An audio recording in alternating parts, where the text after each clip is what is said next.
feminism and how they are right taking advantage of the system.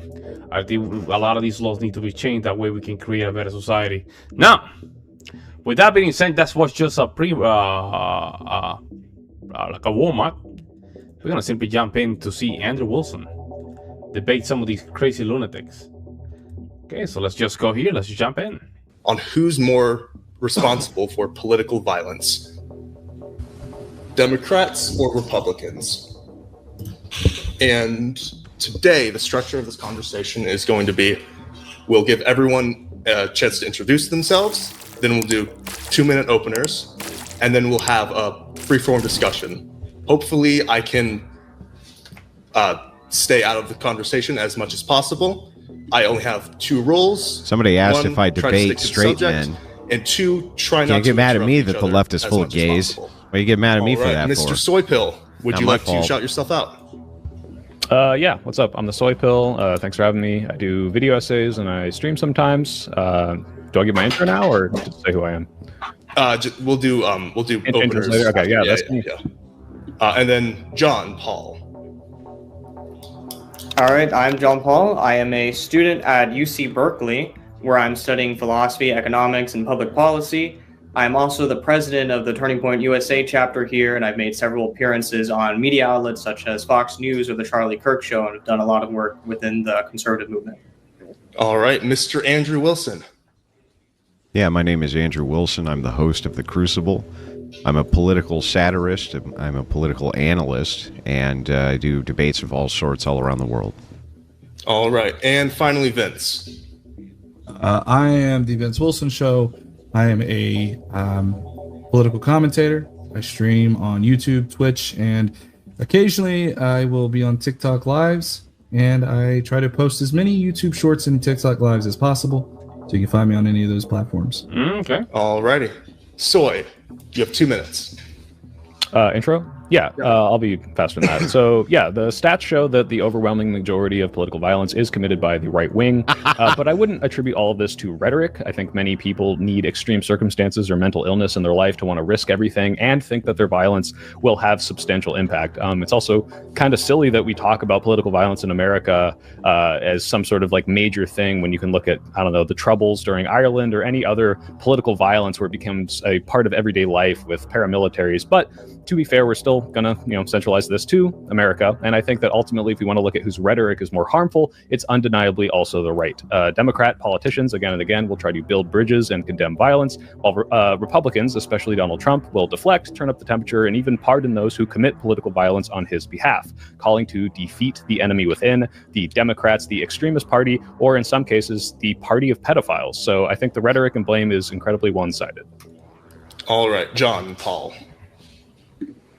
All right. Once again, I just want to thank everyone for being here tonight and everyone who's watching. And tonight's debate hinges on whoever can pin the most blame on the opposing mainstream political party. And I never thought I'd have to debate violence against the party of death, riots, and abortion, but here I am defending what I believe to be the obvious answer to the question. Now, due to the left's tendency to misclassify and misrepresent political violence, I will be extra clear on the framework for the debate morally and definitionally. Violence is the behavior involving physical force to cause harm or destruction. And when that violence is political, it is set to achieve certain political ends. When we analyze which party is more culpable for the presence of political violence, we must look at the specific actions taken by the mainstream party that are plausibly linked to the occurrence of those political violent actions. The more impactful, damaging, and persistent that political violence is, the more culpable the mainstream party is as a result, assuming you could probably link the party to the violence. With that said, the core distinction here between the two parties is clear. Almost all violence from the right comes from the fringe right and is always condemned, whereas almost all violence from the left comes from the overwhelmingly present factions with strong ideological backing and influence in the mainstream Democratic Party, which typically normalizes, excuses, or rationalizes violence. The violence from the fringe right cannot be linked to the Republican Party since, again, their ideology is never taken seriously by the party, and such violence is always condemned. The violence from the left is strongly associated with the rhetoric, ideology, and the movement of the mainstream left, which is culpable for fostering a climate for such violence. In modern U.S. history, the largest sustained political violence comes from the left, in which the mainstream persistently tries to exclude reports of discussion or political violence. namely the 2020 BLM and Antifa riots, which caused $2+ billion of destructions, dozens of murders, and thousands of injured officers. Kamala Harris, as a response, promoted the Minnesota Freedom Fund that bailed out rioters, and major news outlets described the arson as looting as justice, with many left-wing academics and activists openly arguing that property destruction isn't violence. The aggressive and persistent references to Republicans as fascist, Nazis, and literally Hitler also does not help. If you think it is good to kill Hitler, which it is, then it is good to kill Republicans. Maybe that's why Charlie Kirk's assassin etched in Antifa slogans and catch fascists on the bullet that he used to shoot him with. So the distinction is clear. If a pro-life Jewish conservative walks onto Columbia University, he's at risk of being assaulted. You almost done? Yes, this will be last line. If a pro-life Jewish conservative walks on Columbia University, he is at risk of being assaulted. Whereas if a general Democrat walks on Hillsdale College, he's at risk at losing a debate. So I think the framework for this is this is very good. This is what I want to see. You see how Andrew has all these notepad stuff? This is very good. clear. I like that. Fringe right is responsible for most of the violence from the right, whereas the mainstream left is responsible for building the climate that creates these large-scale violent acts. All right. Thank you very much. Andrew Wilson. Shouldn't the leftists go first? So it's left, right, left, right. Oh, yeah, that's a good point, actually. I was just going in order of introduction. I mean, not to tell you how to run your own show, but just so you know, I'm better at it than you. So. Okay. Yeah. Thanks. Thank you. Vince. Yeah, I got you. So, who is more responsible for political violence in America? The evidence shows the right commits more of it, but the difference isn't just in the numbers, it's in the response. When violence comes from the left, Democrats condemn it outright. When it comes from the right, Republicans deflect, blame mental illness. So the Vince guy and the Soypill, okay. That imbalance matters. One party takes responsibility, the other refuses. Own the consequences of its rhetoric, it becomes indirectly more responsible for the violence that follows. Yo, I'm so chatty. Alrighty. Thank you for the very succinct opener. Literally, right now, YouTube hasn't even promoted my live. This is crazy. Andrew. Wow. That's it. I'm Shadow fan. Yeah. Very succinct. To the point. Yeah, I guess. All right. So all of the claims from our opponents are going to hinge on studies that I guarantee you none of them have read. The Soypill likely will actually tell you the truth about that. He's pretty good about that. He'll probably actually tell you, you know what, I didn't actually read any of these. Vince Wilson will not. He'll pretend like he did, but he didn't read any of them. Let me tell you how I know that. I know that because of all the claims as I've gone through the two which they focus on, which are from the Cato Institute, and then the second one, which is from a specific project that an Antifa member is in charge of. The first claim is that the right is responsible for 6 times as many terror deaths compared to the left, and that's according to Cato. That's what they focus on. And the truth, Cato only focuses on deaths from terrorism and has glaring omissions, which put the entire study in question, which includes the fact that Michael Renault is Portland Antifa, and he's on camera saying, well, that he is. So anyway, Daryl Brooks, who's a noted black supremacist, in case you guys don't know this, killed 6, all white, injured 70, comments on whites. As we get into the study, guess what? Not included, even though there's a political motive. We can compare this. So, by the way, the Atlanta spa shooting, this is with Robert Aaron Long, listed as right-wing, killed 8. But what's really funny about this is if we compare it with Sutherland Springs, where 26 are dead, it's not included at all. So every time I make a comparison to when the motivation was pretty clearly left-wing, they just don't include them. So what I need to see is, one, I need to see in their studies that the 2020 Summer of Love, baby, actually is counted as a left-wing violence. It's not going to be, which skews the numbers.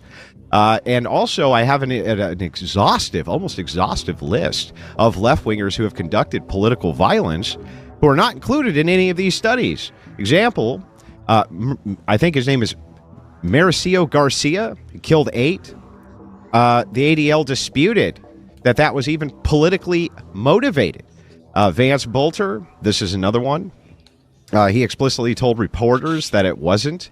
due to pro-lifer Trump that the congresswoman, that he shot this congresswoman because he was anti-abortion. None of these things get included or classified correctly. And so here's what's going to happen.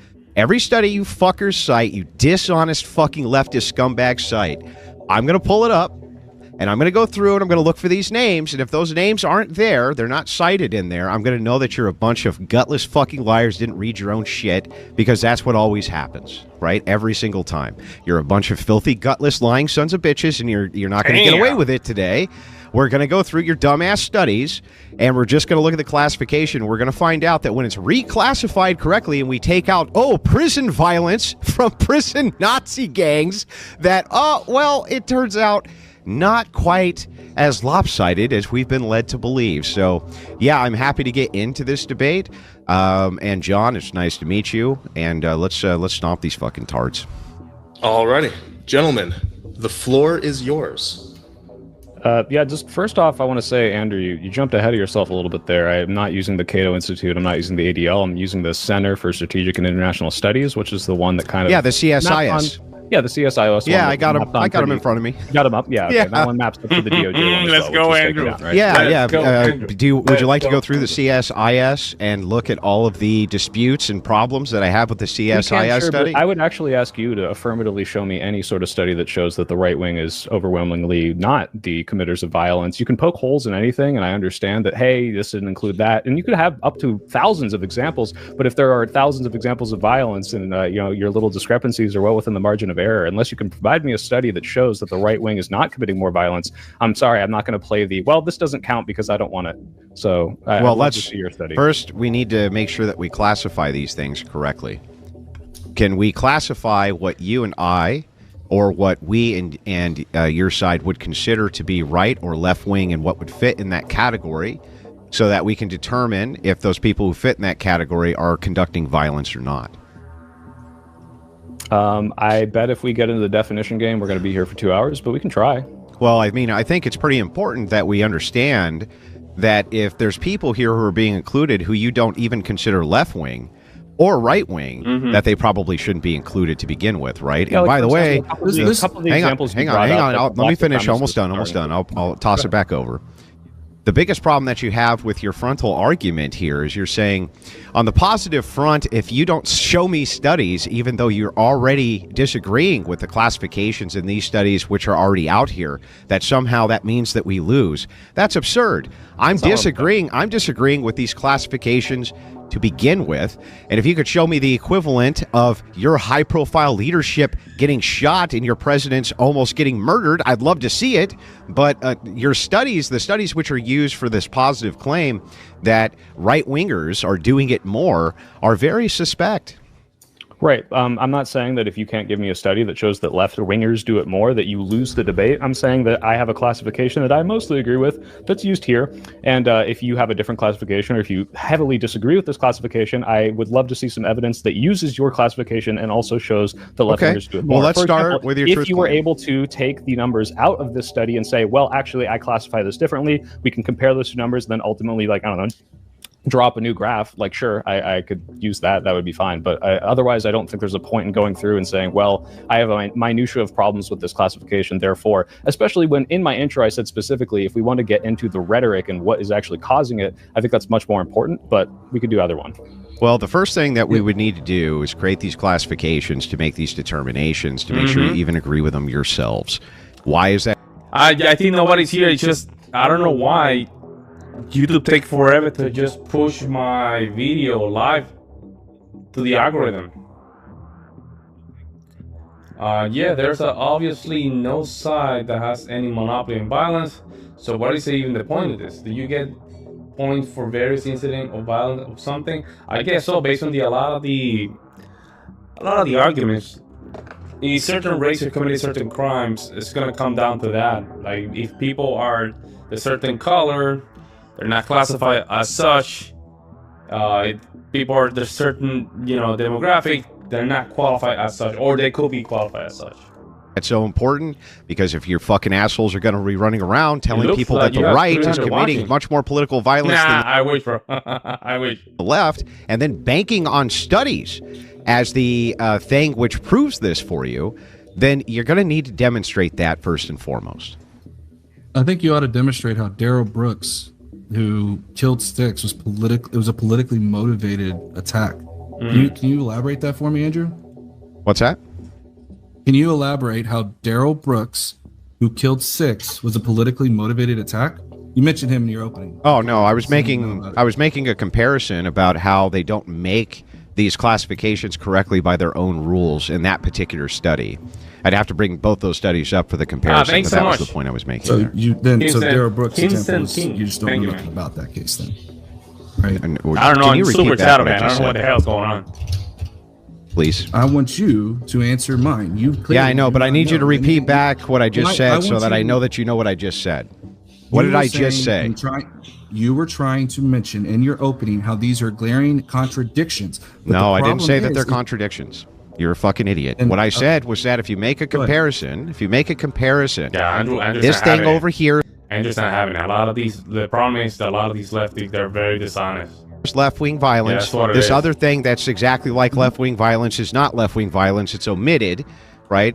Then what I'm asking is that if we're going to make these types of comparisons, let's create a classification for what we consider left-wing to be, what left-wing violence is, and then see if I can go through an extensive list of left-wing violence and make sure that these things were actually included, because if not, we have glaring omissions. Do you agree? Okay, and you mentioned Daryl Brooks. Yes, as a How is comparison. that It's an a exa- how is Daryl Brooks? Hold on, no, Andrew, answer my question. You mentioned it. How is that an example of left-wing extremism? Please I elaborate. wasn't saying that it was. I was making a You did. comparison You did. that we can bring up all of these different names so that we can make a determination on if they are actually included as being left-wing violence, not left-wing violence, right-wing violence, not right-wing violence. And you use Daryl Brooks. So answer the question. What's then. the question? Why did you? Why I see. did you use Daryl Brooks as a form of left-wing extremism? I Elaborate on didn't. the I case. didn't. Tell me about the case. I didn't, you stupid fuck. did. I didn't. Yes, you did. You did. Okay, fine. Then I quite guess clearly I'll did. clarify as much as I possibly can, since you have the IQ of the room that you're in.